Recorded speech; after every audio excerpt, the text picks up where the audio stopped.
Sir, may statement daw po si Senator sa SP Cheese Escudero. May demolition job na ginagawa laban daw sa kanya at ang nasa likod daw po niyan taga-kamara na gusto raw na matanggal si Cheese bago mag-file ng susunod na impeachment. Gate po ni Cheese, wala siyang kinalaman doon sa nasabing contractor at nakuha raw nito yung marami sa mga kontrata bago pa siya maging senador ulit. At sa mga kontrata daw na nakuha ng kontratista noong senador na si Cheese, wala rin daw kinalaman sa Escudero at paninita pa rin ni Escudero bakit yung 1.1% daw ng 550 billion worth of flood control project yung inuusisa at hindi yung 90% ng 550 billion. Bakit daw hindi yung mga contractor galing kamara ang ginagawa ng storya? Bakit daw siya? Hindi ko alam sino yung tinututok niya, no? Or sino tinuturo niya.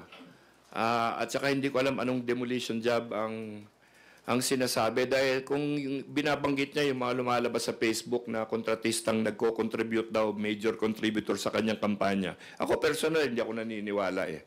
Alam mo yon, kasi malay mo kung sino yun eh. Tinitingnan ko yung pangalan eh, hindi ko naman kilala. Alam mo yon. So, hindi natin alam. Pero wag na siyang masyadong kabahan siguro sa mga online. Ang tignan natin yung talagang yung totoo, no? Yung mga sinasabi, ni Senator Soto, yun ang paliwanag niya. Doon sa kanila. Huwag dito sa amin dahil kami tapos na kami eh. 'Di ba? Hahanapin ngayon namin sino may kasalanan dito sa Congress. Basta ako kumbinsido ko walang nagbago dito sa yung mga rinireklamo ng ating pangulo na sinasabi niyang masamang nangyari sa budget. Walang nanggaling dito sa Congress doon. Yan ang 100% sure kasi nasa dokumento eh, nandun sa kanila eh. Ito yung dokumento na sinabmit ng Congress. Lahat ng sinasabi ng Pangulo natin na wala sa lugar, wala doon sa version ng Congress. Di ko nga alam, 6 na buwan na to, laging Congress ang sinisisi dyan sa mga problemang ganyan. Wala pa ako dito, kaya hindi ako nakakapagsalita, pero tinitignan ko, hindi ko maintindihan.